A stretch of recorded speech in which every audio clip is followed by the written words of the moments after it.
pull me back. God knows I've been through this before.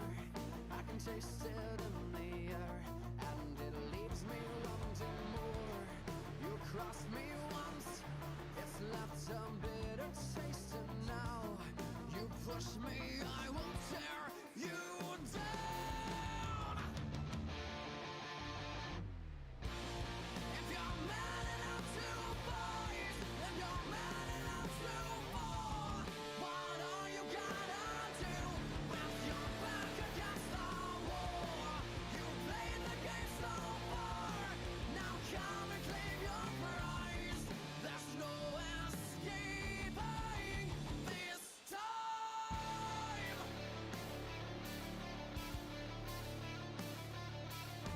You think you know it all.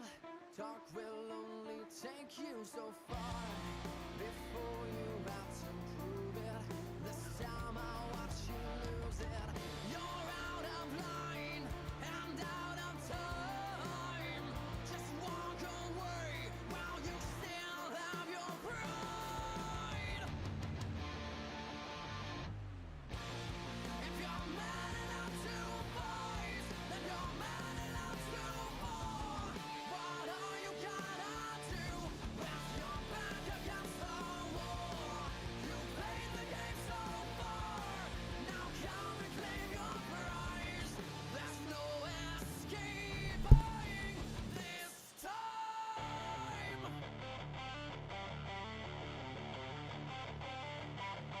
I will watch you fall. I will watch you fall.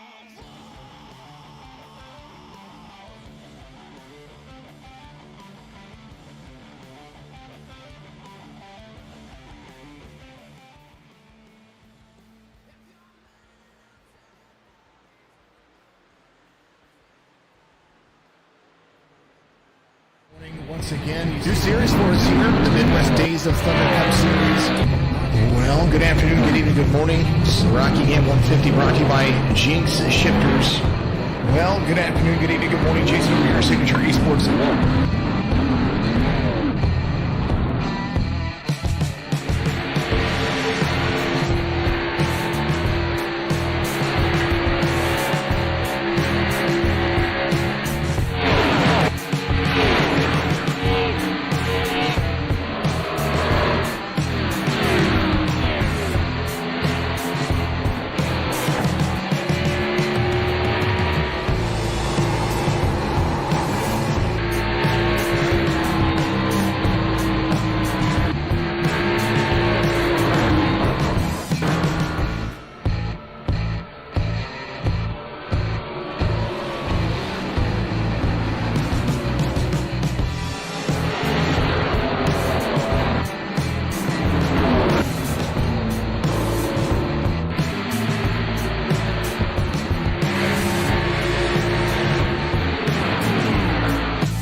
What is going on, everyone, and happy Thursday evening here. We are live for this little 35-lap race here for Midwest Days of Thunder Arca Series. These guys coming back to Super Speedway after a little bit of short track racing last week at Milwaukee Mile. Unfortunately, I was unable to broadcast that race, but I'm back this week for hopefully the rest of the season. Only time will tell. Might have something else pop up here or there.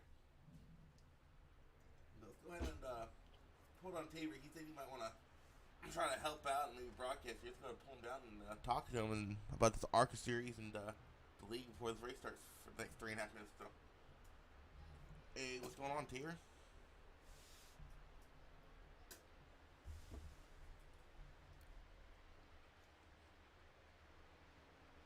You there, Tabor?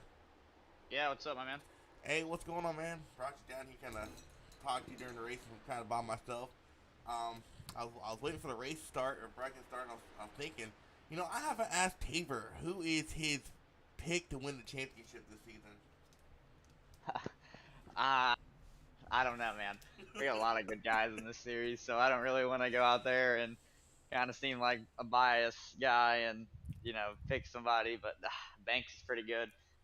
Kevin Mahoney's actually pretty good. I don't know if he's been here lately, but uh, yeah, I think Banks is good. I think Fancy Pants Dance is pretty good. Is that what we all call him? Fancy Pants Dance? Yeah, Kevin Jordan is actually really good too. But Yep. the season's starting to wind down. I think we only got 2 more races, so uh, Yeah, so these guys gotta start making their moves and making their moves early because they're running out of time.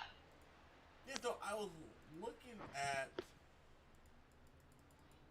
Never mind. I get Arca truck mixed up and doing both. Okay, never mind.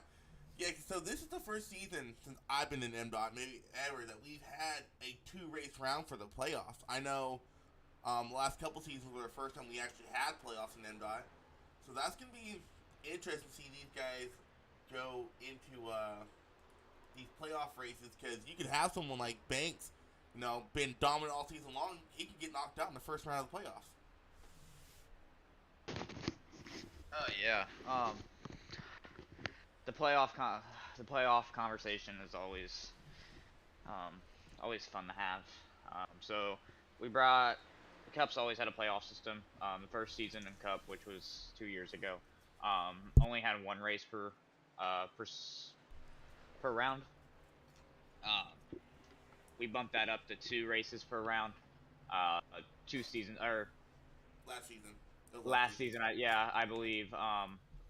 And everybody in Cup really thought it was the best move to move that forward, because with it being 1 race per round, if you had a bad race, you're kind of SOL. So we did 2 races per round. Even then, you have that one bad race, you gotta kind of finish in the top 5 to even get a chance to move on.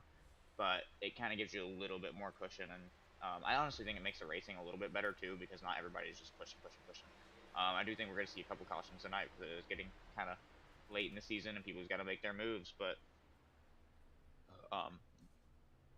it's going to be interesting to see.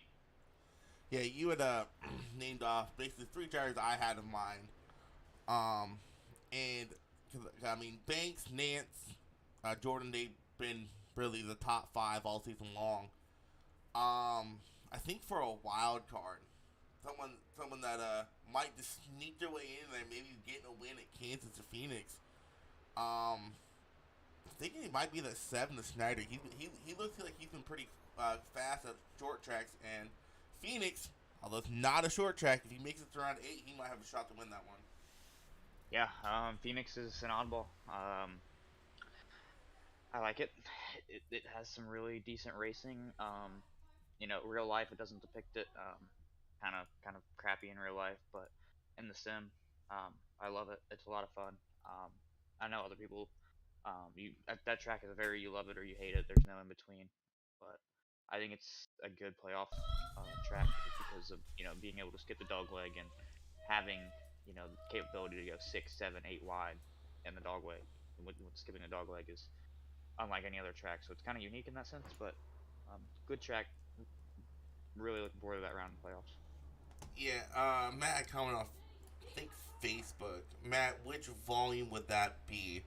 Mic volume or audio from the track? Audio from the track was probably the camera I was on.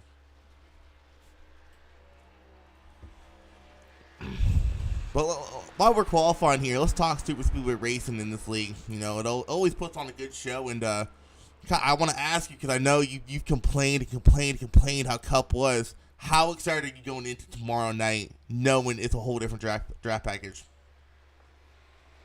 So, I'm excited, but at the same time, Nervous. I kind of went from I'm not really nervous because I'm pretty solidified, right? Like I'm in 3rd, I have a lot of points.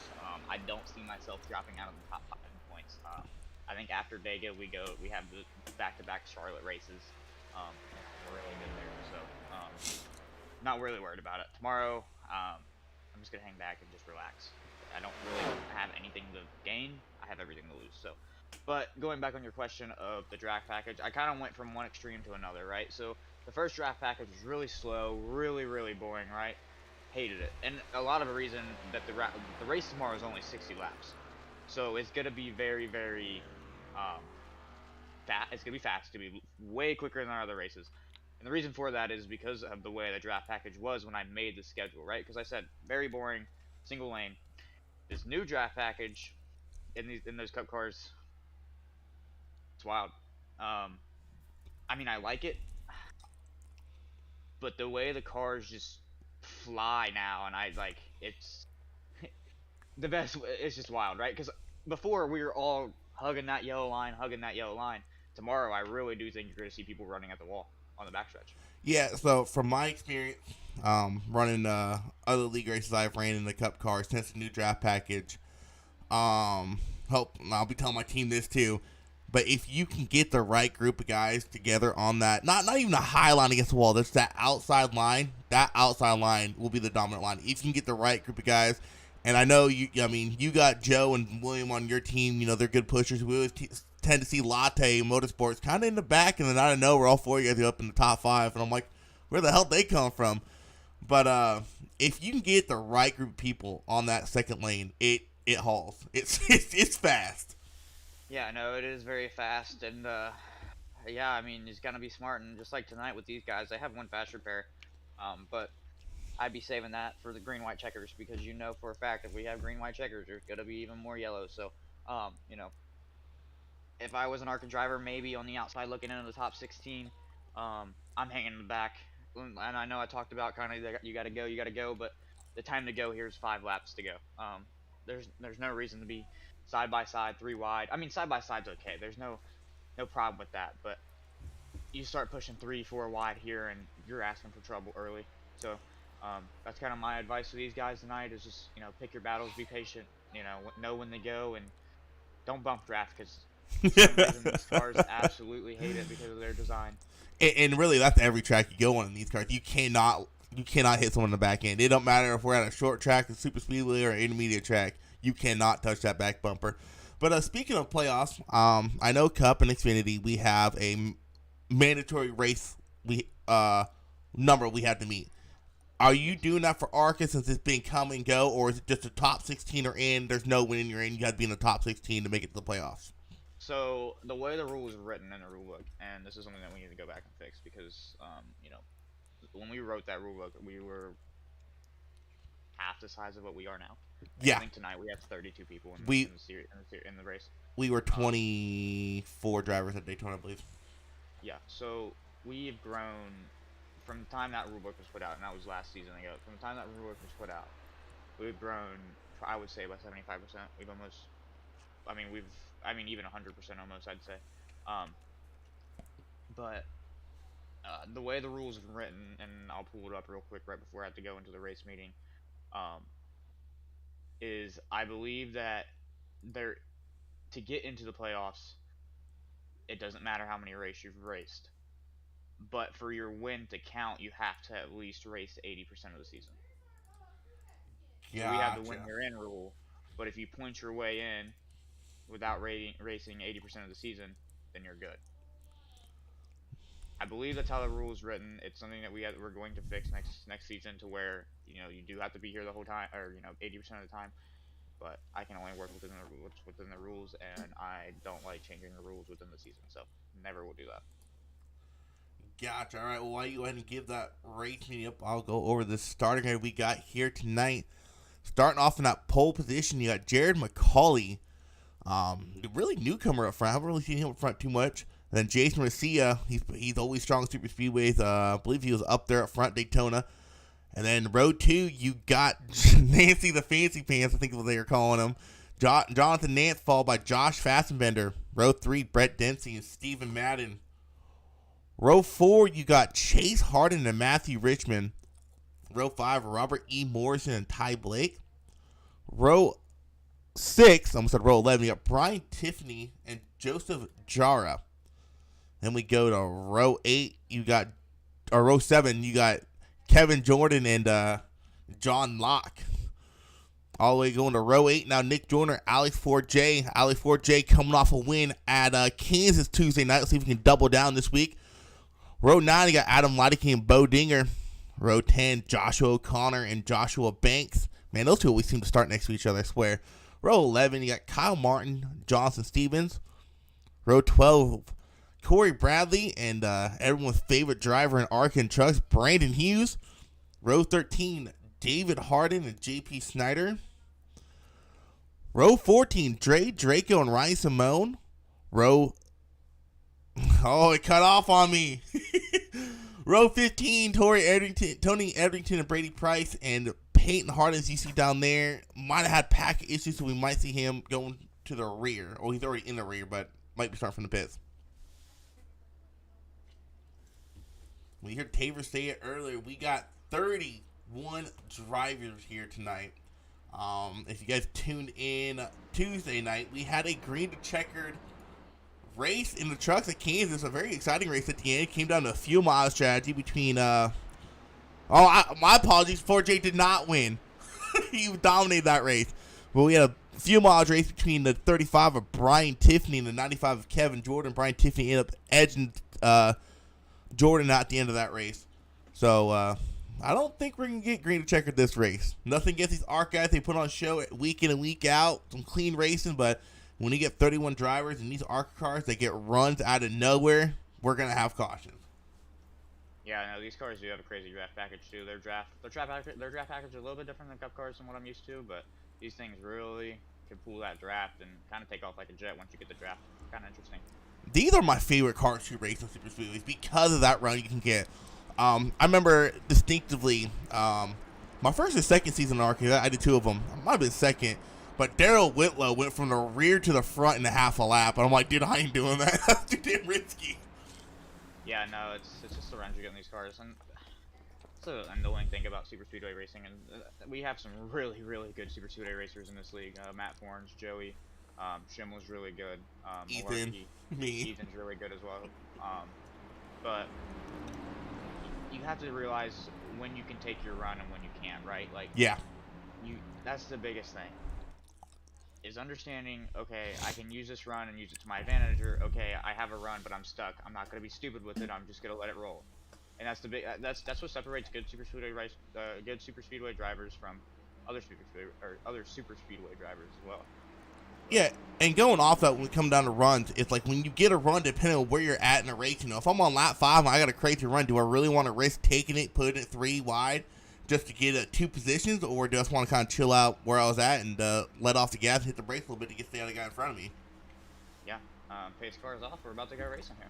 44-48 leading us to the green flag, and wow, that's a lot of cars out on track. Green is out. I'm trying to find the right camera. I think TV2 might be the best. Looks like they got a good restart there. Seems like people are already linking up. You're not gonna see any bump drafting tonight, I don't think. You know, like we've talked about this already, but these cars are just too hard to bump draft in, and you know we're locked up already, so it's gonna be interesting. Yeah, and when it comes to bump drafting these cars, I mean, if you're smart, like we see Nance right there. He's not quite like he's touching. You can get away with it, but you gotta really know what you're doing. Yeah, so like the 44, like right behind, I think that's Jared. He's a latte guy. So what Nance is doing right now is just arrow pushing the 44, and that helps a lot in these cars because you can't really touch them, right? And it kind of seems like, you know, the front 7, I think, right there are starting to kind of pull away if it wasn't for that red 93 machine back there, but they're going to pull right back because of that draft. Yeah, and really, as you see 11, he's getting a little close to that 48 bumper, and 48, one of my drivers, but we already know he's not everyone's favorite driver out there, so he might get hung to dry later on this race. It'll be interesting to see who works with him. But and that's another thing with super speedways is not only having teammates, but this late in the season, where are your friends or your allies? To say, where are your enemies at, rivals at? Because like me, there's some people in Xfinity I won't work with super speedways. Yeah, totally. Oh, we got a little checkup in the 95, goes around, and we got a big one coming. No caution yet. No caution. The 84's gonna come back up on track, and that's gonna cause a caution. don't know what someone said on radio, but I heard it. Man, that caution came out really, really late. That caution came out actually because the 84 came back up on track. Let's see what started this whole caution. 95 checked up, and the 34 of Harden was unable to catch up in time. And then the 84 comes back on track and just collects, and 98 nowhere to go. I mean, that was a big caution, but I'm not seeing a lot of damage on these guys, actually.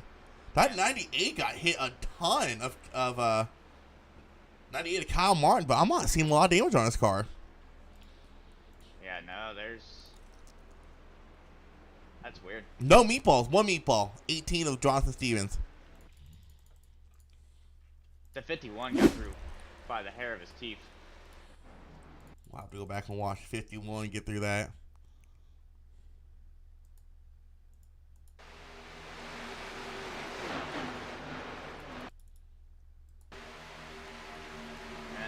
That's just the product of the draft, and man, that's crazy.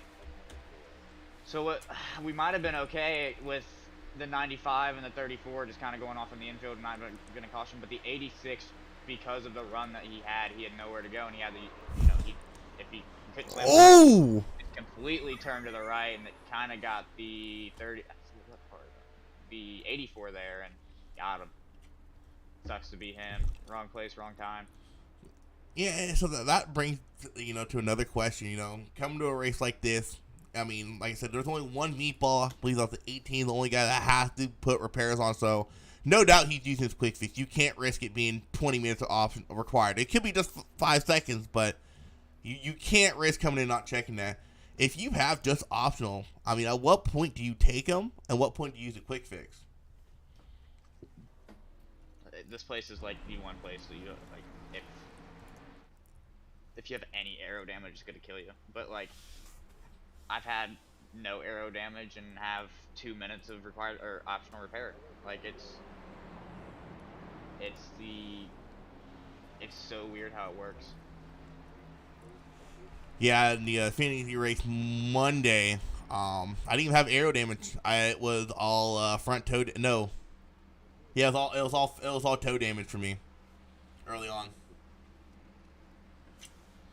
That's the thing, though, man. Is just you never know. And I wish kind of iRacing would implement some stuff to tell you, like, and you wouldn't know until your pit box, right? But what's wrong? Why? How? What's taking so long to fix and stuff like that. Oh, I mean, I know it would really help in the endurance series for sure, yeah. But definitely in the stock car side of our stuff too. I mean, if your toe's out, you hear about it right away. Hey, look at your toe's out of alignment. Right. That's about the only thing you hear.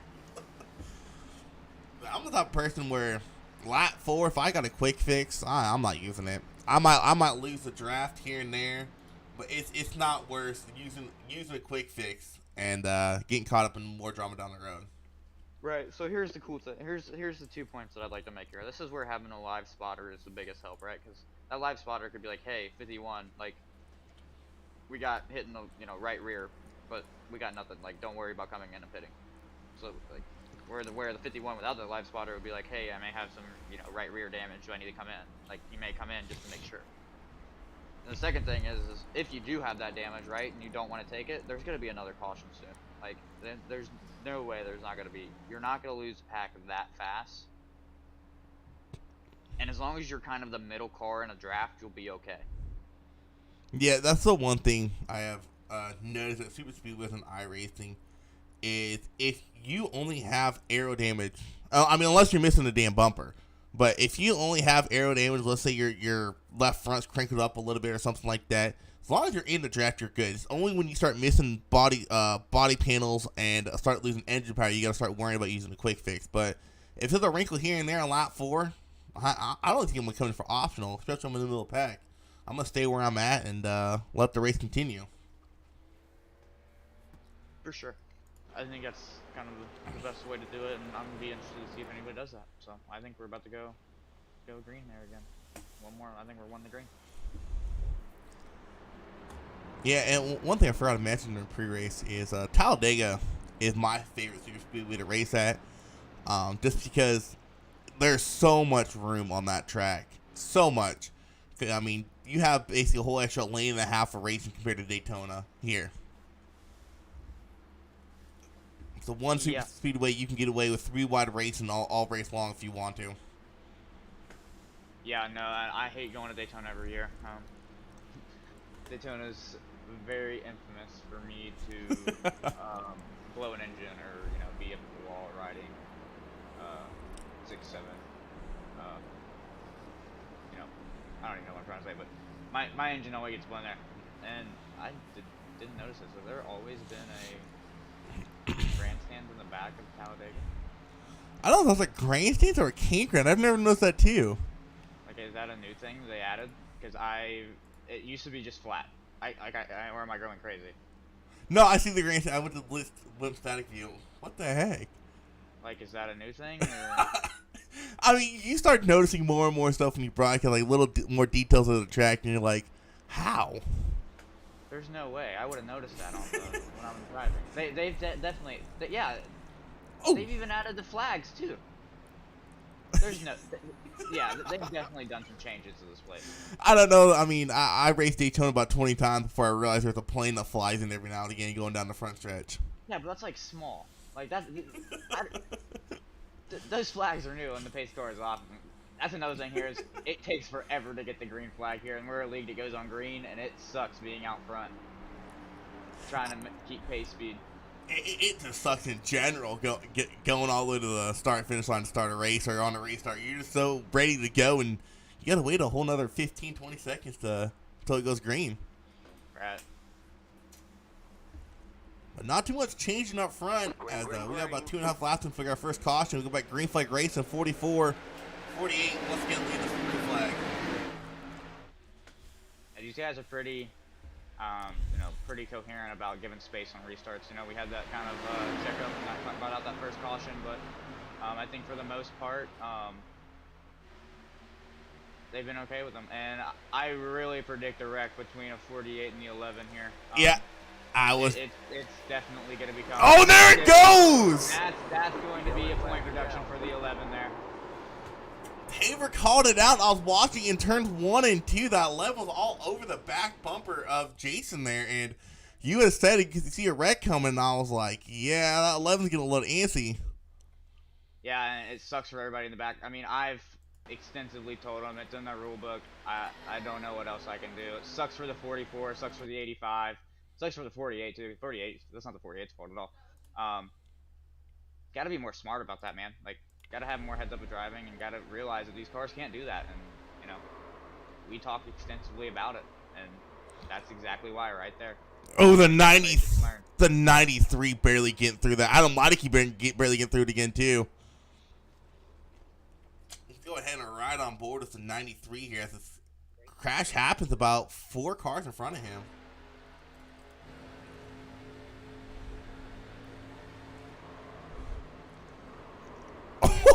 That 93! Oh my goodness. It's crazy, man. Like, well, let's watch Adam get through this one yet again. Adam Leideke, one of our stronger guys, in my front quite a bit, and wow. How? Adam Leideke's the other one I forgot to mention earlier that could probably sneak his way into the championship race when we get there.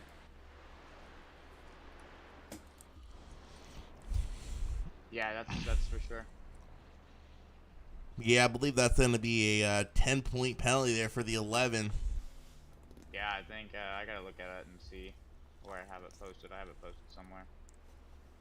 Is the 26 running the Kia scheme? He is. What in the world?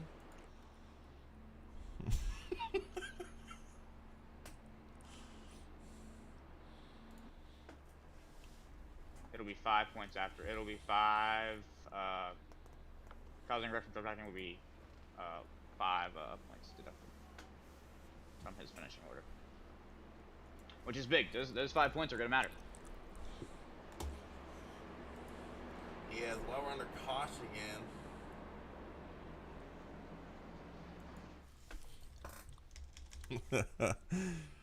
Jason Spotter just messaged me about that.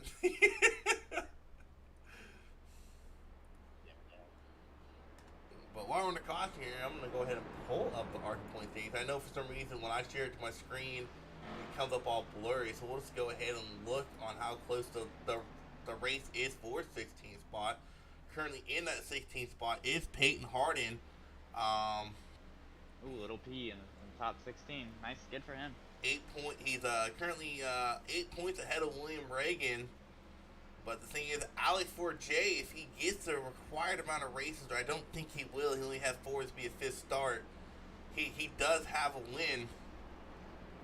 We got Peyton Harden with 183, and then you got 1, 2, 3 drivers all within 10 points of William there. So it's a tight race for that final transfer spot. And the number 11 Fastenbender, I mean, the 5 points aren't going to hurt him too much. He's kind of locked into the playoffs, sitting at 264 points in that 4th place. Yeah, the playoff fight's gonna get interesting. It's gonna get interesting real fast. Yeah, you got Peyton Harden, William Reagan, Steven Madden, Alex 4J, all under about a 25-point blanket right there. And then Edrington's about 20 points behind him. He has a couple good finishes. He can lock himself into the playoffs. Yeah, very possible.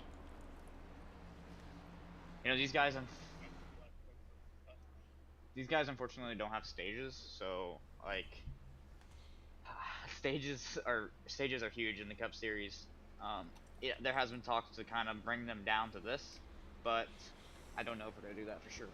I don't think our races are long enough here to have a stage, even one stage. Right, and I think next season we're gonna bump up the lap cap a little bit for these guys.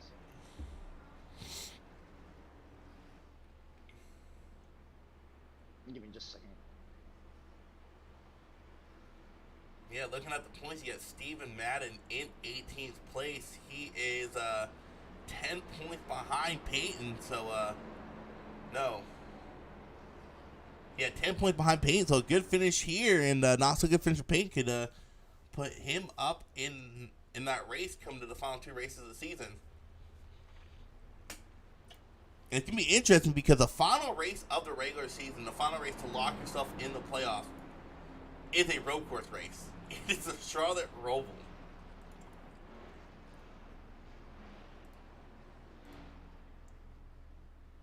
As Peyton keeps having crashing issues, so I don't think, unfortunately, Peyton is not going to have the finish he wants.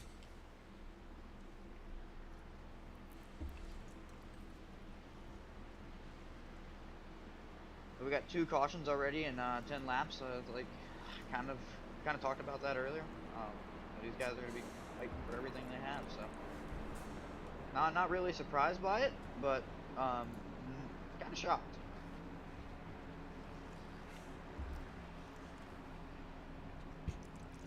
We're ready to go green here. The 11 and the 26 will be leading this field to green, and I know for me, even if I'm not the one that gets hit, if I get involved in a wreck because of that, I'm not going to think too kindly of that 11 car. So he might have lost some allies out there with that move right there. Yeah, I mean, I don't know. I try not to get too upset. There's only one car that I'm really upset at this season, and I'm not going to tell you who that is because that's not who I am. But it takes a lot for me to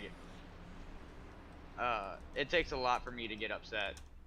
But yeah. The 42 definitely has one. Is definitely gonna pay me back for what I did to him at Gateway, but I know it is what it is. It's racing.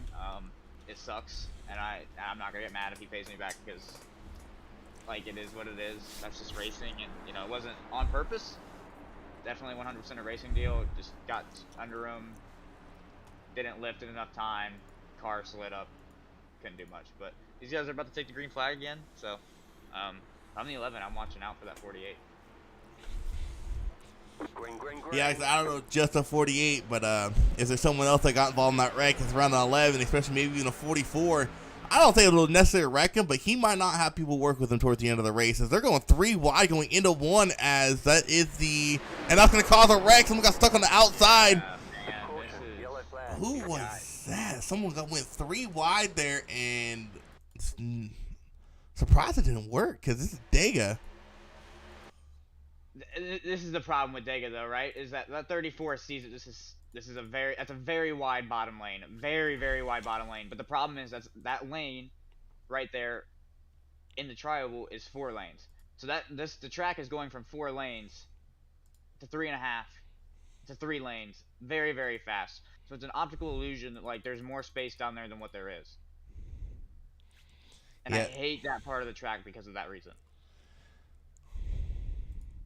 He has the 34 paint scheme, but he is actually the 90, and that's why I had to go look to see who that was. Yep, that'll do it. Sorry. Yeah. And Adam Lighty able to make his way through that one as 34 got shot up right in front of Lighty, and that's going to cause another big one.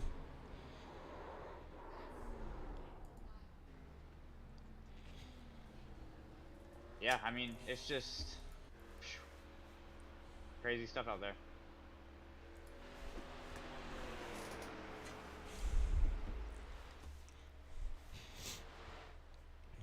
I don't know if having that fast repair, I think if anything, it makes the super speedway racing worse. I think that's the one place you really see it come out, is the super speedway racing. Yeah, I mean, you give me a fast pair out of super speedway, I'm gonna save that to the end. I'm not gonna race no different. The only time I'm gonna race differently with a fast pair is the final 10 laps. That's it. These first 35 lap race. These first 25 laps, I'm gonna race like I would any other official race or no quick fix race. I'm gonna chill in the back and wait. But with 10 to go, if I still have that quick fix in my pocket, I'm gonna start making some moves. So interesting seeing these guys making some risky moves early on. With 25 to go, putting a 3 wide on a restart. Not a smart move. That's the worst part of the track to do it, because it's that illusion there's more space there than what's really, and that you see a lot of wrecks there going into one like that for that exact reason. And it's just something that you have to learn. Like the Arca series is all about learning. Arca series is a very like big revolving door, and for that reason alone, right? So these guys like Adam Lighty, Kevin Jordan, the Harden brothers, Ooh! Daddy. I thought I had a notification pop up on my screen that the 48 had wrecked. I'm like, how the heck did he wreck? He got pile drove by Ryan Simone coming to the pit lane area. Ooh, check that out. Ryan's not realizing they're checking up. Just slams in the back of the 48. He gets slung up into that outside wall. And that's not a common mistake for Ryan Simone to make. Usually he's pretty aware of what's going on. Yeah, no, Red Stick's pretty good about that stuff. I don't even know. I think he just came in a little bit too fast, and like that's tough. I also don't think the 48 saw him because he was coming up so fast. Right. And he kind of came down, but yeah, that's just crazy because they both were at the same exact spot at the same time. That sucks. Because if the 48 would have stayed where he was in that top kind of groove, it would have been fine. But he kind of comes down because he's trying to get into the pits, and that's when it gets into it. Man, that sucks. I don't think he was trying to go to the pits. I think he was just slowing down for the field in front of him, and Ryan Simone, he might have been adjusting something. I know I've hit people under caution trying to adjust the setting or something like that, and when with our cars, a little bump like that is all it takes, even at 60 miles an hour. Yeah. But hopefully the 48 can get back out there and get it done. He's got the skill to do it.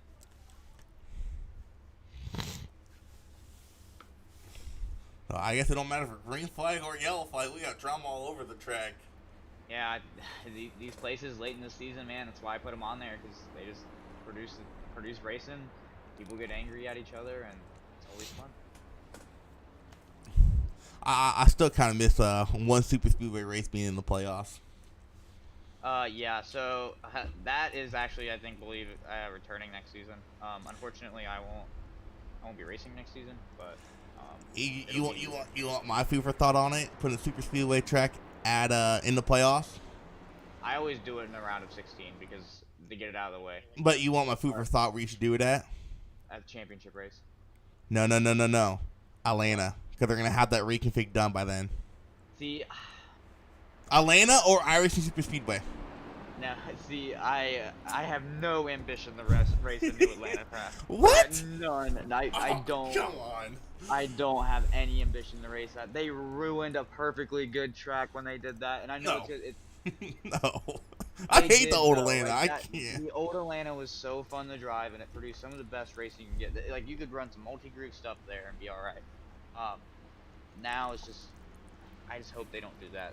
NASCAR, I get what they're doing. They're throwing everything at the wall and hoping it sticks, but that macaroni noodle did not stick to it. I think a lot of people did like it, but I think over time that people aren't going to like it. And that's the thing. It's new now, but are we going to continue to like it over the course of 4, 5, 6, 7 years?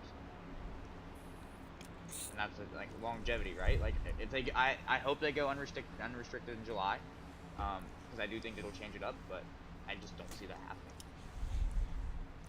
I'm just saying, like putting a whole new track on there for a playoff race would be pretty interesting.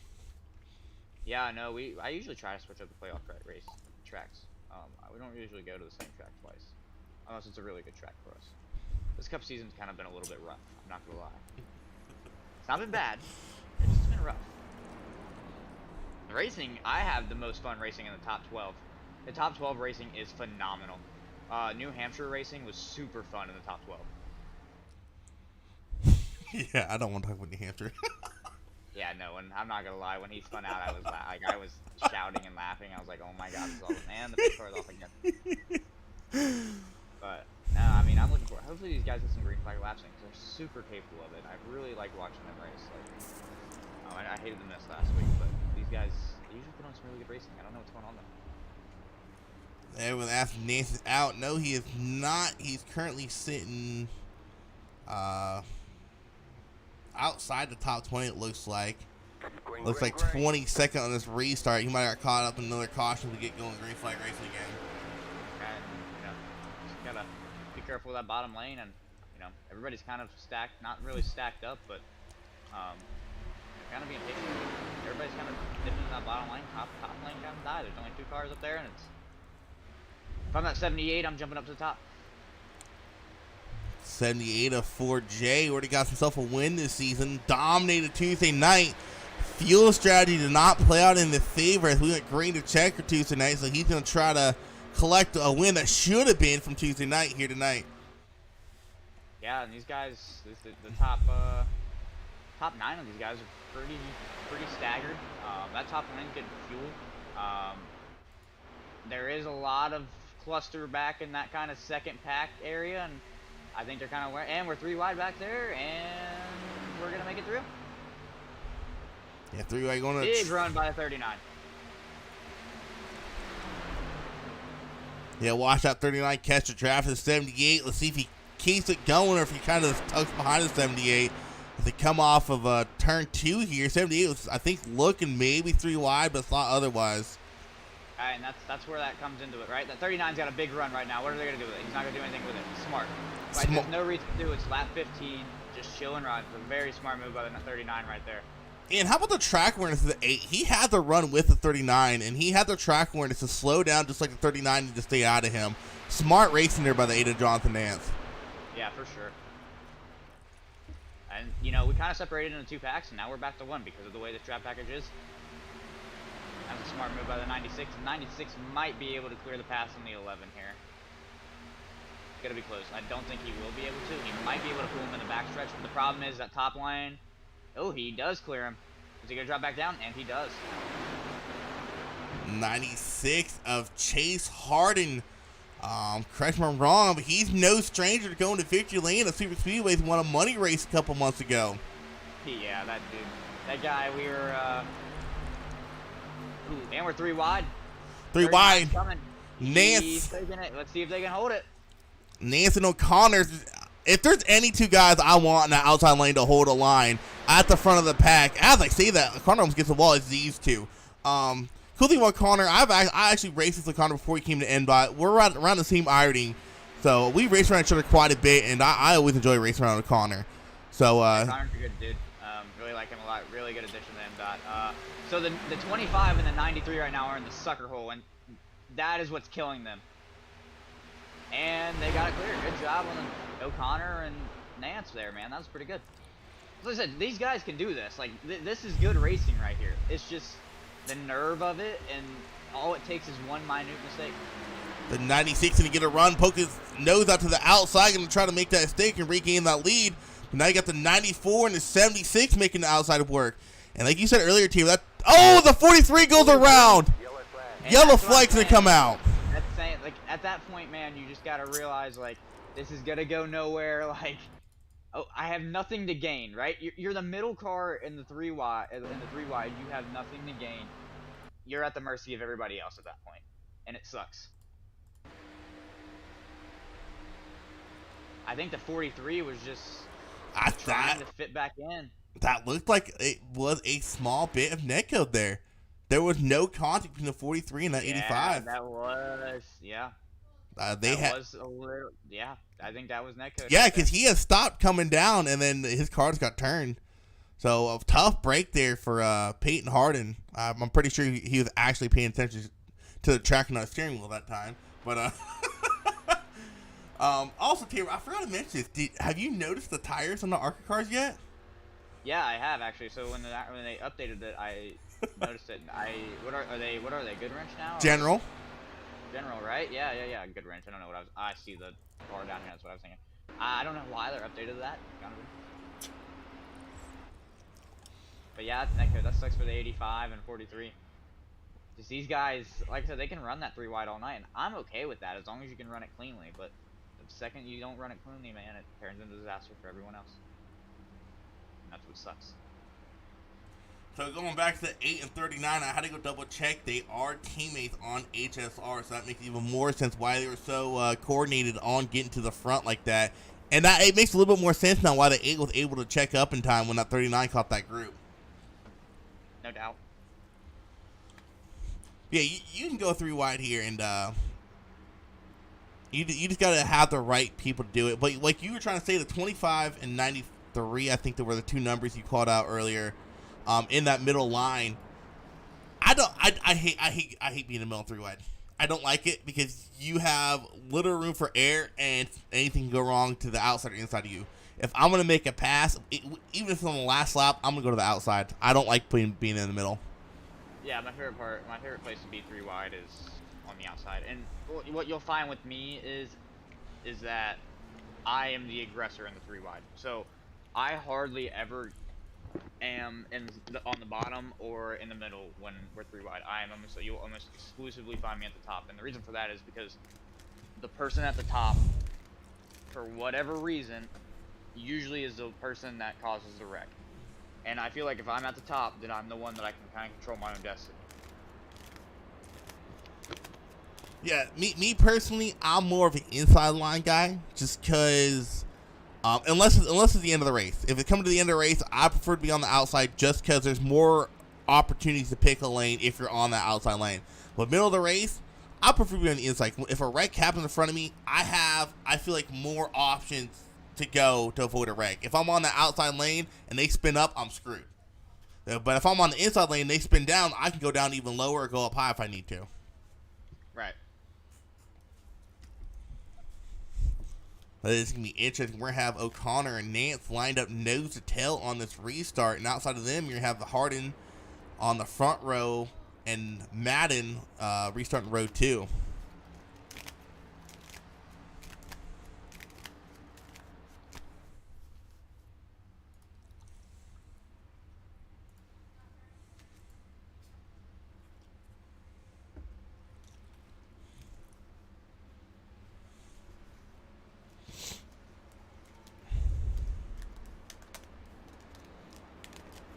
I think we're going to get the 1 to go this time by.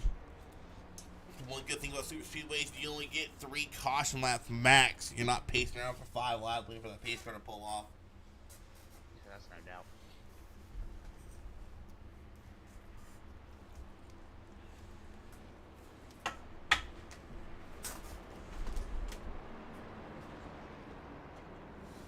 Not 1 to go this time. So we're going to go back green flag racing with 15 to go. I don't think we're done with cautions quite yet. No, that's exactly what I'm saying, right? Like, Um, this Arca series is tough to get through, but once you get through it, you know, the racing in Xfinity is really good, and the racing in Cup, like I said, this season's kind of been but there's really good racing outside of this stuff, and the whole reason this racing is the way it is because we got to get the guys that, you know, are dedicated and the guys that want to be here. You know, if you don't want to be here, we don't want you in the IR series. You know, if you're just gonna, you know, leave when things get hard, you know, and you know, the racing gets tough, we don't want you here. Everybody here that has been here since the beginning of the season, they're probably gonna get a contract to come to Xfinity next season, and that's because they paid their dues. You know, I'm sure they've all been frustrated, all hated things going on. That's just what this Arca series is designed to do, and that's what the Truck series is designed to do. It has a purpose.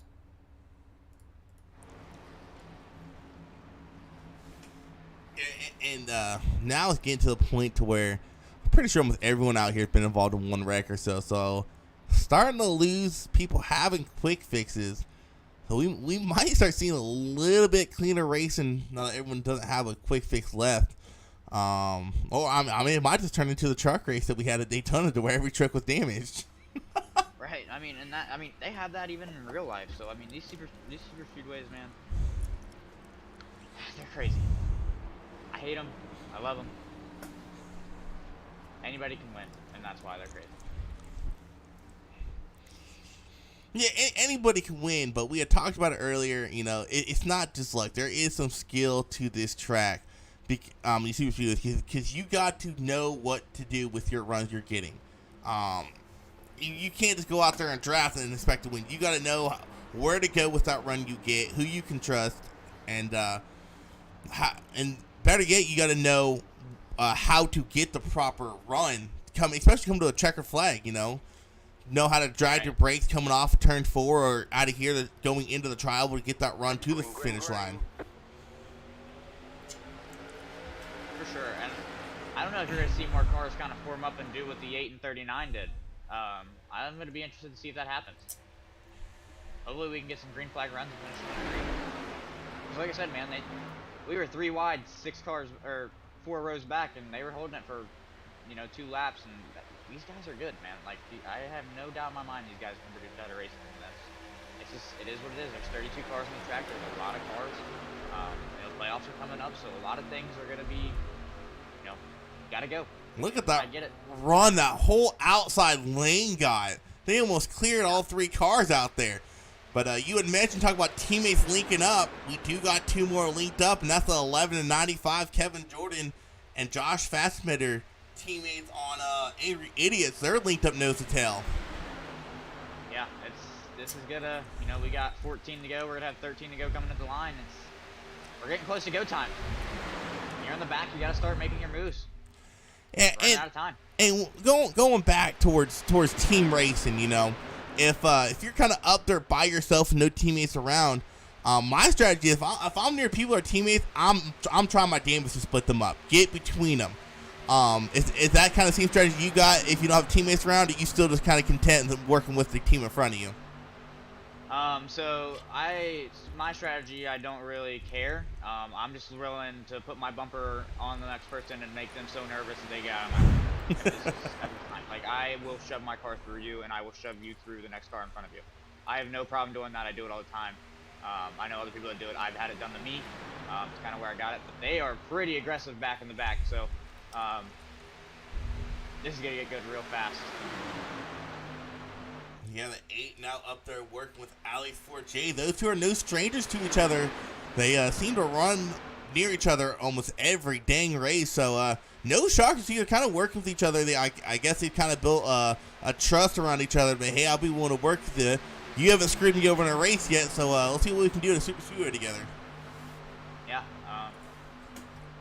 And with so many cars in the field, you got to know who you can work with and who you can't. And man, these guys are changing lanes like crazy. And that's the biggest thing. You got to pick a lane and go. Like, you're killing yourself when you're jumping lanes.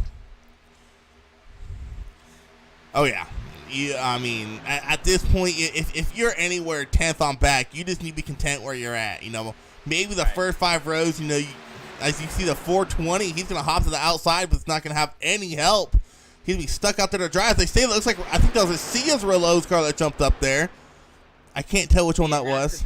That's the thing that sucks too with these cars is if you're gonna jump in front of someone, you got to do it right now, and you got to do it to where you can time your run with them and not hold them back. The 48 just jumped in front of the 36, I believe, on the top line and completely killed the momentum. And now he's gonna fall all the way back unless he somehow miraculously gets behind this 420 and sucks with him and pushes him to the front.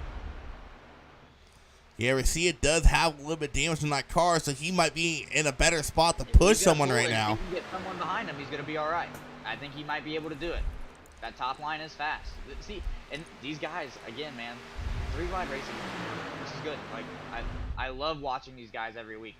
I'm really excited to get these guys. Oh, Garcia gets into the wall going into turn 1 there. He'll be all right. He did the right thing. He didn't yank it off the wall. He just let it kind of gradually ride. And that's another big thing with these cars is they stick to the wall like glue. Oh, they're horrible. Nance gonna jump up to the outside.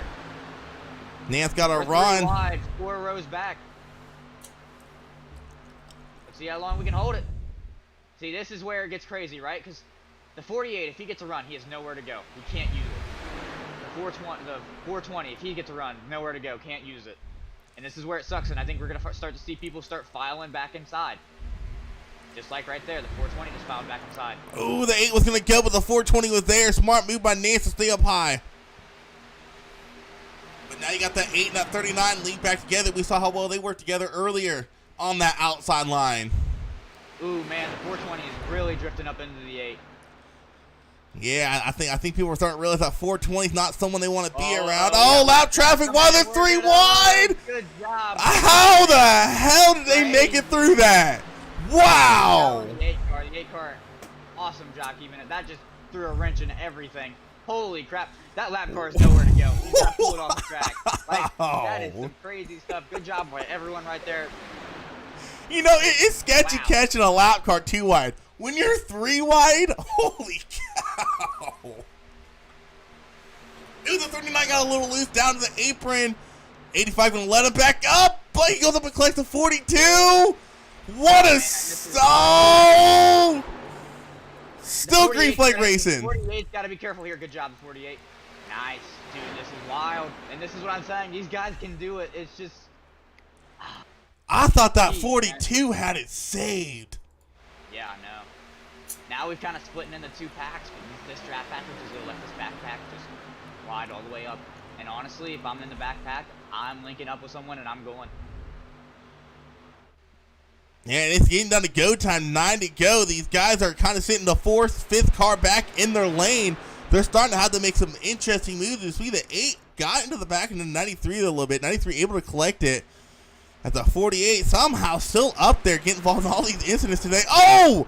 Not sure if that was on the 48. It started with the 48, as there's a bumper flying through the infield. Just a checkup, and they were just too close to each other, man. It's just the product of this late race racing. 85. Yeah. That you kind of got chalked up as a racing deal. That 48 and the 98, they had a run coming on the 85, and the 48 didn't want to check up too hard because he was afraid he was going to get hooked. And even when he did get in the back to 85, the 98 still nowhere to go. Gets in the back of the 48, and somehow the 48 gets through this with no. Oh, they say that 85 come back down and hits them. That 48 car is still looking clean. The biggest thing that I'm noticing with these guys, and they've done great. Right, like they've done really good. Like that was really good racing right there. Is the amount of times that they change lanes, right? Like I've seen a lot of bobbing and weaving there, and that's something you cannot do at a super speedway, especially this late, because gaps are gonna close and they're gonna close fast.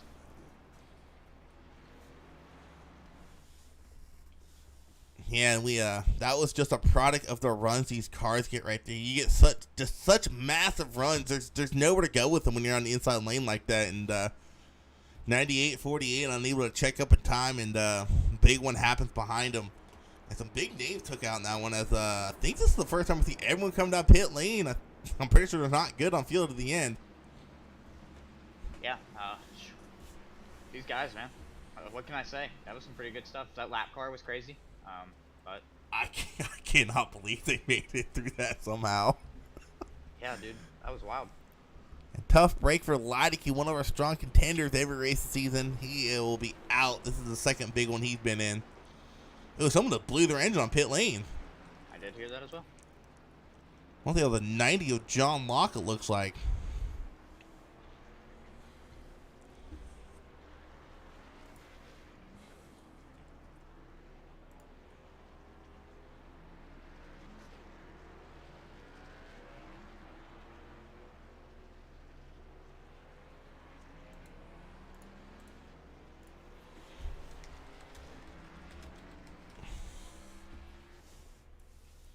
So some very interesting racing comes to the closing laps of this race. I still can't get over that. Basically 4 wide in the middle of a turn. I don't know how the hell they kept that going. Me either. Crazy stuff. Like, we might see 4 wide coming to start finish line. You can get away from the trial pretty easily. In the middle of a corner? Wow. Right. I believe the 420, the 88, 8, and 90 all opted to stay out. So they must be good on fuel. They must have pitted early on in the race.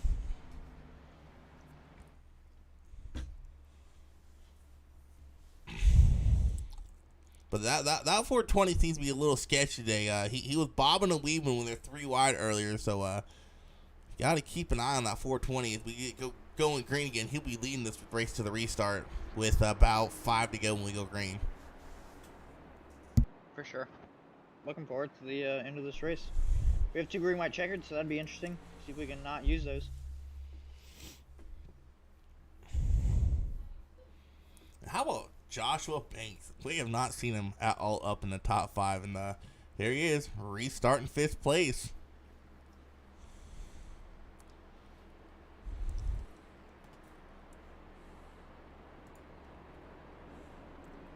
All right, we're coming down to about. We are gonna be at 5 to go when we go green again. Tabor, who you got here to get this win here tonight? I don't know. Is the 39 and the 8 still alive? 39 in the 8. The 8th is gonna be starting 3rd, and the 39 of O'Connor is gonna be all the way back in 15th. Those two kind of remind me of the 5 and 24 in the Cup Series. You know, they may be far away from each other, but they'll find each other. Screw the 5 and the 24, the damn whole latte team. Right. But we'll be coming to 10 to go. We won't see latte at all. They see, no, here's all 4 of them. Come to the outside. Where? Like, what? Every damn time. The 11's been strong too. The 78's been strong too. I mean, there's been some contenders. Oh. I don't have a pick. I think if I have to pick anyone, it'll be, I want to say the 39, but I don't know. I kind of want to pick the 32 of Brandon Hughes, just because he's mentioned all the time on the broadcast. Everyone seems to be in here watching him, so it'd be pretty cool to see what Matty G likes calling. They like calling him Brandon Huggies, so it'd be pretty cool to see him get a win here in Mdot. As we saw a first-time winner Tuesday night, so we might see another first-time winner. Does he wear Huggies when he races? As Ryan Simone, I guess, is out of this race, he goes, go Chase Harden and screw Peyton. Nice. You wanna know an interesting fact about Mdot? What's that? I have never won an Mdot race. You're full of crap. I have never won an Mdot You're race. full. No. Never. You know, you're full of it. I could have swore I broadcast. I've run second like 17 times, but I've never won a race. I could have swore. Oh my god! I know I'm getting nervous coming down to the end of the season. I've won every season at least one time every season. It'll be the first season I don't win if I don't get in victory lane this season. Yeah, the pace score is off, man. Let's see if we can get a first time You've winner never tonight. won? Nope, I've never won. Oh my god! I could have swore it's off broadcast the cup. I could have swore you won a race. Wow. Well, we're gonna go green with 5 to go. Let's hope they can get this white flag here and finish this race under green. That would be the hope. I'm really excited. Green flag, green flag. You can tell already these guys are ready to go. The distance between each car is kind of shortened each restart, and they were close this time. The outside line got a really good run there. Let's see if the 32 can suck up, and see if any of these guys drop to the bottom. That 88 got a really good restart. He's already clear. That 420, where's the 98 going? Nowhere to go. Somehow saves it. 98 coming down. Nowhere for him to go. Him and the 420 keep going, and that 88 of Corey Bradley, he is in a bad spot right now. For sure. I mean, if you're at a mile-and-a-half track, yeah, no, this is a bad deal. This is not good for the 88 at the 3 wide behind him. going Nowhere to for get him to break. go. Nance having to check up. Good job by Nance and Banks not causing a wreck there. 3 wide coming out of turn 2. Or turn 4. These guys are racing like it's the last lap. I love it. 3 wide, about 5 or 6 rows back. Man, That 420 been all over the place. He's going to cause a big one here. I see it. I don't know what's going on between the 98 and 420. I don't know if there's something earlier that happened that these two don't like each other, if there's just side drafting going wrong. Well, that 420, he's been wobbling like that all race in the middle of the line, and he's going to get spun here in a bit. I see it coming also. That 26, I don't think 26 wants to work with him no more. He's trying to go to the inside. He can't go. There's nowhere to go. The 420 Oh! has to realize that he can't come down on the cars. That's going to cause a Like, big he one. cannot, like, there's no reason for the, man, this is tough.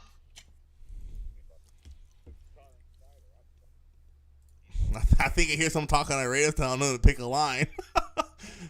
Yeah, that 26, I think the 26 didn't want to be behind him no more because he got to run to the inside, and that 420 kept on pinching and pinching and pinching. I mean, there's nowhere for that 420 to go, so I don't know what he's trying to do. And what a save by Jonathan Nance there.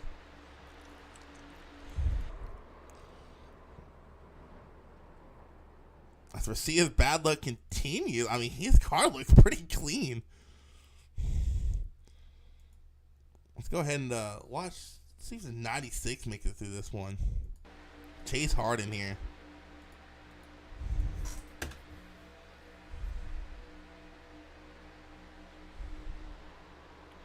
Ooh. Ooh, Forget hit the wall hard.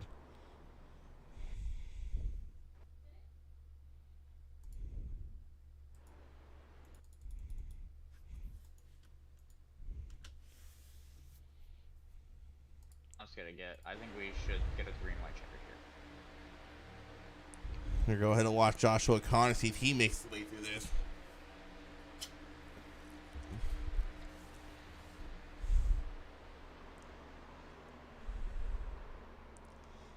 Oh. Man, Taylor, there's been some interesting netcodes here tonight, because I'm seeing a lot of hard licks that aren't causing no damage. Yeah, I don't know, right? Like, so I don't know what season we're on for this year. I think we're on season 2. The new season build mess with everybody's graphics, mess with everybody's like graphical settings, and this new build seems to have a lot more netcode in it than usual. Yeah, and I don't know why. So netcode is weird, right? Because it's based on your latency, and you have netcode and then you have prediction code. Prediction code is like, you know, when the sim is predicting that your car is somewhere that's not, and then netcode is kind of the same thing, but to where your car hits the other car without like any rhyme or reason. And I don't know what I think it's a server issue, I believe. well, I don't know the fix to it. Some seasons it's better than others in iRacing, and some it just absolutely sucks like this season. Well, the one thing I've noticed since the new season switched over is, especially on super speedways, is there's been a lot more netcode wrecks that you smack someone going 180. My races I do Sunday nights on trucks, I nailed someone going 180 into the wall, but I had no damage from it. So it's like this season, it's like there's netcode that's there where you clearly hit them, but your car has no damage. Like, you look at that 48, he's been in a lot of wrecks, but that car does not look like he's been in a bunch of wrecks. You look at the 39 creamed someone on his right-hand side, and that car looks clean as day. Could be using fast repairs too, who knows? I wish there was a system that we could see if they use it or not. They gotta put one in eventually. I mean, they put a flag system in that's great for broadcasting. Right, like, and iRacing is great. I don't have any complaints about iRacing, but my one thing I wish they would do differently is they really need to make some quality of life updates. They need to make, and usually you can join a session. You can either join as a racer or join as a watcher. They need to make it to where you can join as a race controller or a broadcaster, and have those different abilities to see that data. There's ways you can do it, but I wish they do that. I wish they do a couple more things too. I wish they'd implement stage racing so I don't have to manually do it every Friday night or whenever I do points. Which isn't that bad. It only takes 5 minutes. It's just so tedious to add bonuses and stuff like that. But while we're under caution here, getting ready to go to our first 10 green white checkered, let's go ahead and do a quick little rundown of this next week's schedule we have here in Mdot. I know we're always live with other Mdot TVs with AAA. I know they broadcast other leagues and stuff like that. But as far as Mdot goes, Friday night, tomorrow night, April Fool's night, we got Talladega, 60 laps of racing there for the Cup Series. That's going to be interesting seeing you guys for the first time since that new draft package came out, racing against each other. Xfinity, we will go to our longest race of the season. Our longest race of the season, 150 laps at Charlotte. I always love going to Charlotte. It's my favorite track to go to, not just because my home track, it seems like the mile and a half I know how to drive best. And then you got trucks. They're heading to, I believe it's all Charlotte next week. No, I think corrected. Next week for trucks is Martinsville. 125 laps of racing there. Bring your popcorn and bring some beer. That's going to be a caution fest. That's because it's just Martinsville. And then going with Arca, next Thursday night, they will be live at Charlotte for 60 laps of racing there. And these Arca cars, they always put on a show at Charlotte. I don't think there's been a season we've ran where Charlotte hasn't been on the schedule, and I love going there every damn season. Yeah, Charlotte's fun. I know after we go to Talladega tomorrow, we do our 259 lap race at Charlotte and Cup, so that'll be fun. 259 lap? 259 lapper. No, I said 248 on the schedule. Or 248, sorry. I knew it was some weird number like that. Why so weird? It's an even lap. It's an even amount of miles. Fun race. We always do one longer race like that per year. I couldn't do that every week, but I like doing it one time a week, so it's always fun to do that. Pace car is off, hopefully for the final time tonight. All they have to do is get back to the checkered, or to the start-finish line, and this race will be official. Yeah, and that start-finish line is... it's interesting here at Dega. I love racing at Dega just because if you know what you're doing a run, you can get in a trial. It creates a lot more exciting finishing. Not just in league racing, but also in real-life racing. But 88 and 8, some Dell Jr. numbers leading us to green flag here. No surprise seeing those guys up front at Super Speedway with those numbers. No doubt. I'll be really interested to see the 420 is in front of the 98, and those two were not happy with each other on comms. So I'll be real interested to see what happens here. As the 98 jump is looking high. 90. That outside line's probably gonna roll on this backstretch. It has more cars. 95's gonna look to the inside. The 26 somehow has a run by himself on the outside. 3 wide. We go into turn 2. Oh, they bump and they bang, but they're still going. Still some bumping and banging. And there's the big wreck. Come on.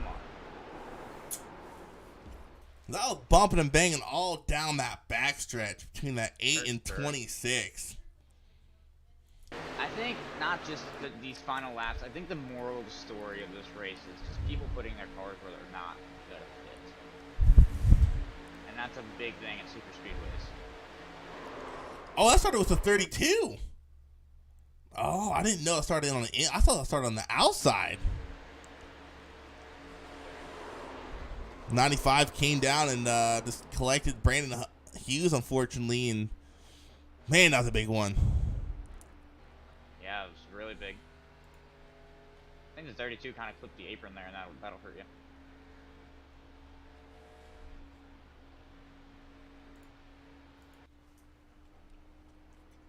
Corey Bradley still assuming a lead, and I don't believe Brandon Hughes had the quick fix left, as he is still out there on track.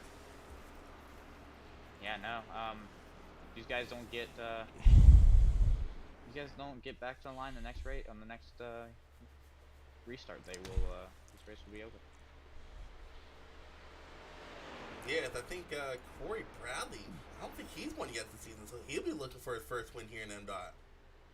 That'd be awesome. So I know we got, as Brandon Hughes is pitting, I know we got a ways to go for the end of the season, but we got to hear it from the owner himself. Are we keeping Arca and Trucks entry level, or do you think we're going to have enough to have Trucks be its own series? It's something we're going to discuss at the important meeting at the conclusion of the season.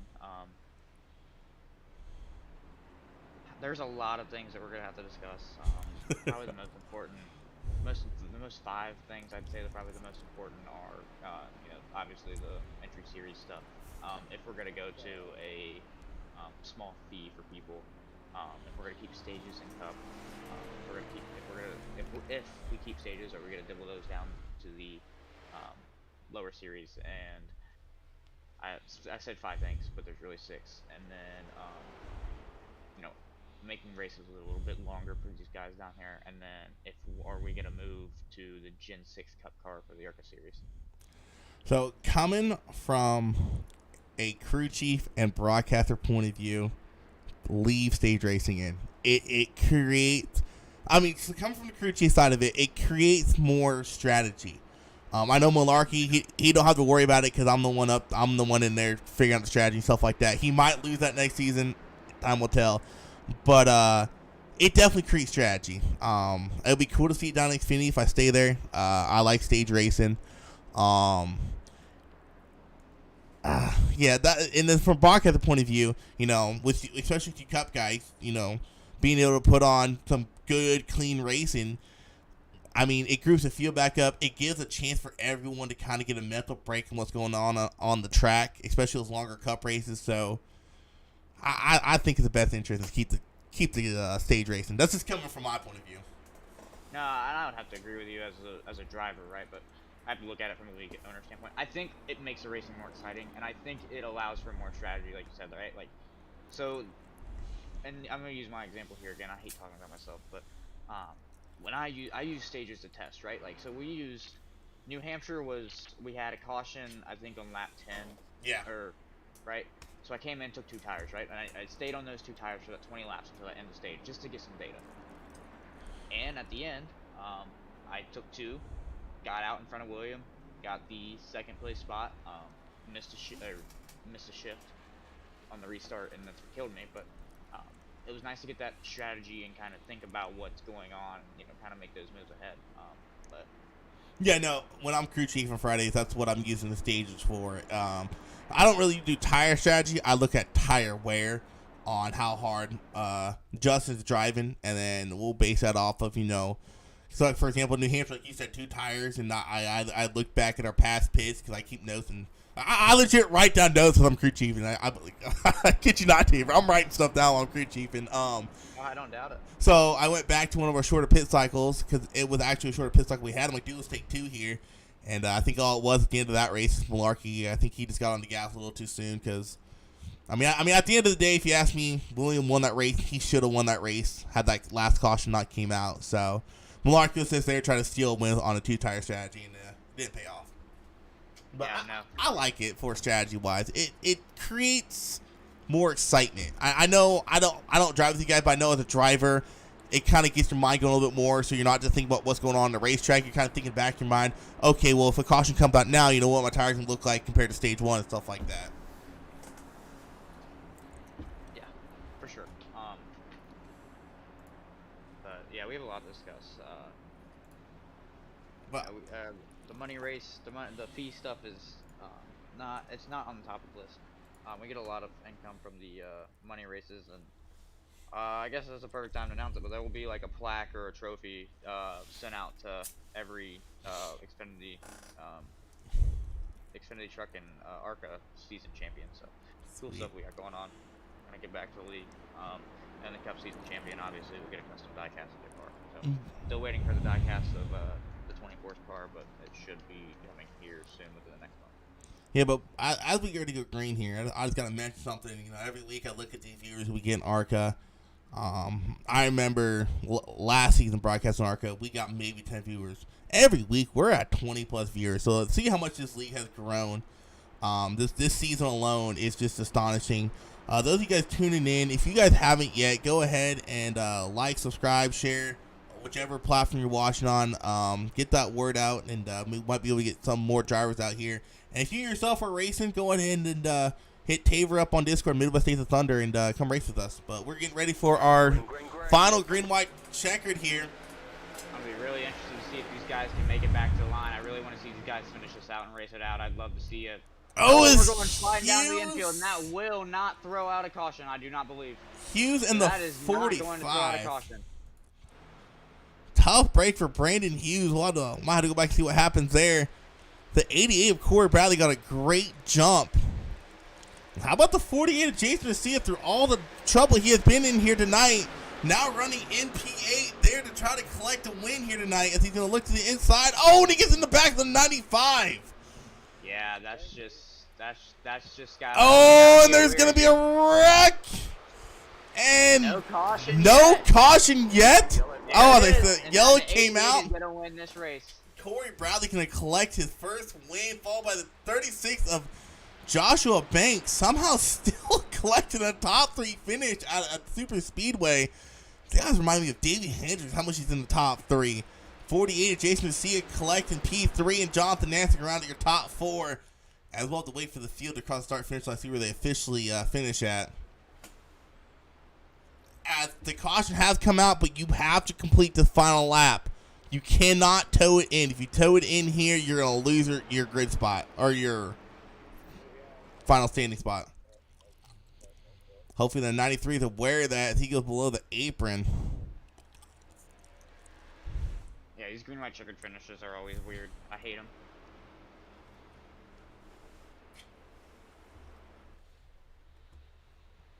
So while they're getting ready to finish the rest of their laps, let's go ahead and take a look at what happened between this 32 and 45. Ooh. Looks like that was actually caused by the 32 there. You got to run on a restart, went to go down low and just jerked a little too much, and the 45 was there. Now let's go ahead and fast forward a little bit and watch the contact between the 48 and the 95.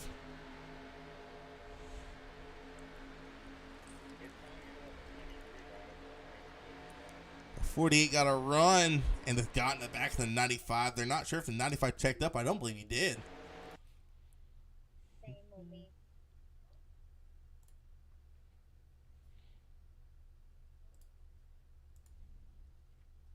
Doesn't give a good view what happened there. I got a better view. No.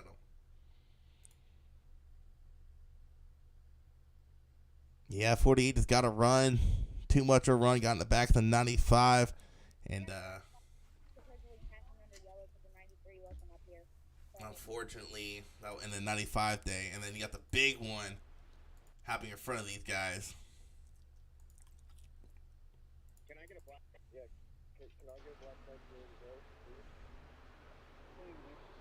Ooh, that looked like that was, yeah.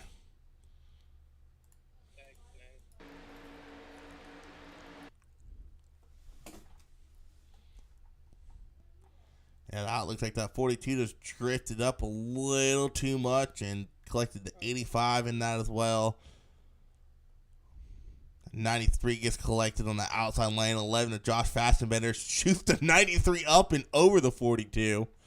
Garcia going down low to avoid it all, so we can give him that top 3 finish.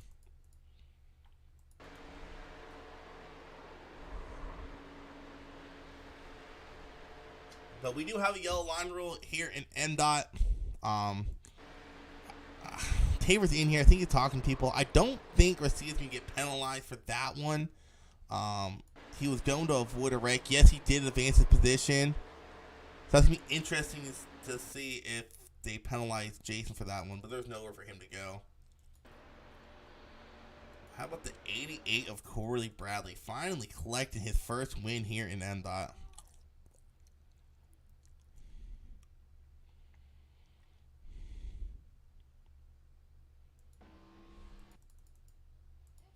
Yeah, no, he won't get penalized for that just because he was avoiding a wreck. Okay, I was pretty sure that's what it was. One clarification. Well, I believe we have some podium finishers in here. Hopefully, they're kind of slow here in Arca. Yeah, Jason Garcia, who finished third. Let's go ahead and talk to him about his night here and that last lap. John between him and a 95. Get his point of view on it.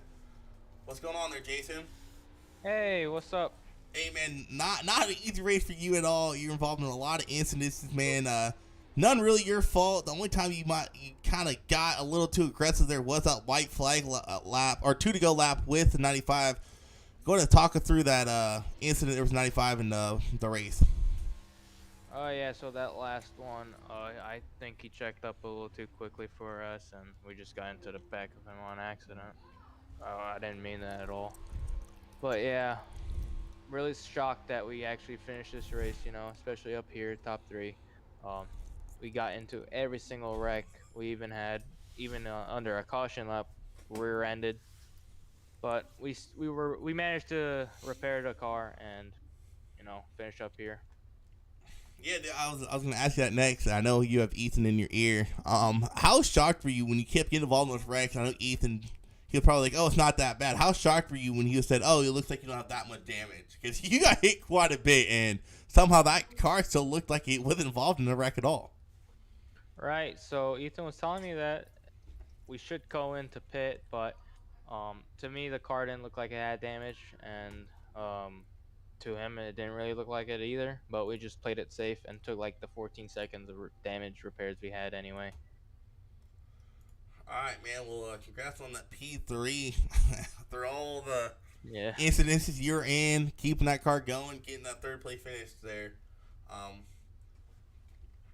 We're gonna go ahead and pull you back down and wait for Mr. Banks to join. If you don't, I'll just drag him up here. Yep. Thanks.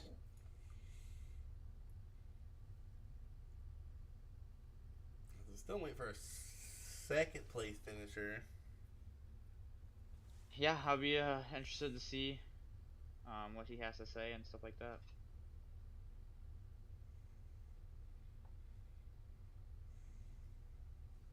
We'll go ahead and pull in our winner while we wait for Banks. What's going on, Corey? Yeah, I think. Wait, you trying to tell me Banks won? No, Banks didn't win. Oh fuck, man! Thank God. Whoa. Hey, no, you're all good. Banks hasn't joined the broadcast yet. Podium finishes yet, man. Sorry. But man, how about that race there, dude? Getting your first win here in Mdot, making your way through the field. I don't think you got a good qualifying run. If you qualify, no, you gained 22 spots. So unfortunately, you don't get the hardest charger award. Brady Price moved up 25. Man, talk us through that about how it's going through the field and how it feels getting your first win here in Mdot. It feels amazing.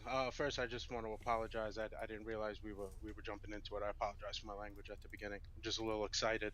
Yeah, man. I stayed up in the back. I was trying to bide my time, and I don't know exactly what the turning point was, but I think there was a caution around lap 18, and I had exactly 18 laps of fuel. So I was like, you know what? Maybe I should just pit. So I think I gave up a top 10 to fall back to 20th.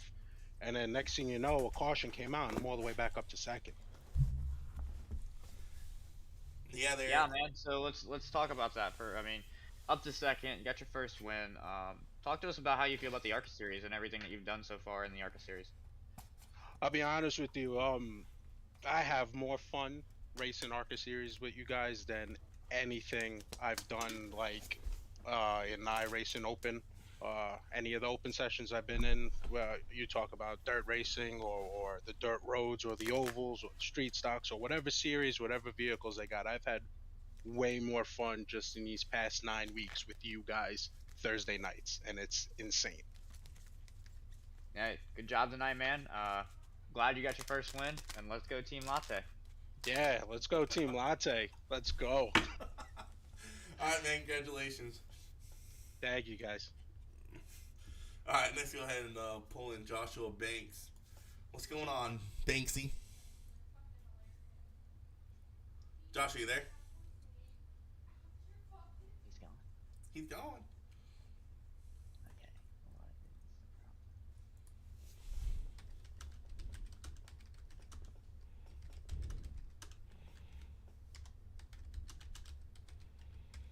What is So we're having to clear stuff up in the Arca chat right now. People are confused.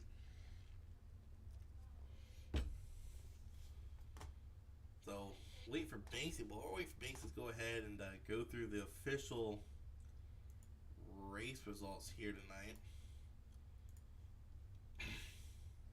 So the official results are going to be a little bit different. Banks, your top three is still going to be the same. The stuff behind it is going to be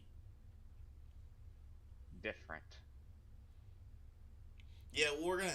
I know Taylor, we're gonna have to go back and review because the way it works for green, white, checkered, we haven't had this issue yet.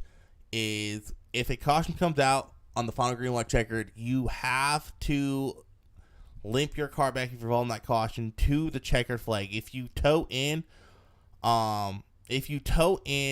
to the pits, you're gonna be scored the last car on the lead lap. Now, if someone passed you, and they didn't stay behind you, then they're going to get a black flag for it. It's going to be interesting to see how that's going to scored. It's actually going to be more than likely the top 5 are going to be official. It's going to be Bradley, Banks, Garcia, Nance, and Price. Everyone else behind them might get shuffled around 1 or 2 spots. Yeah, it's just going to, it's the big wreck at the end is what's gonna cause the issue. But it's gonna be easy to fix, so I just have to go back through and see that. So, it'll be out. It's like Jonathan Nance will finish 4th.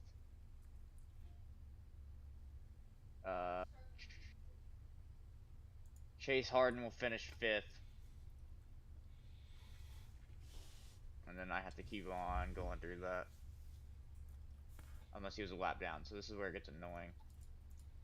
Oh, well, while Taylor's getting that figured out,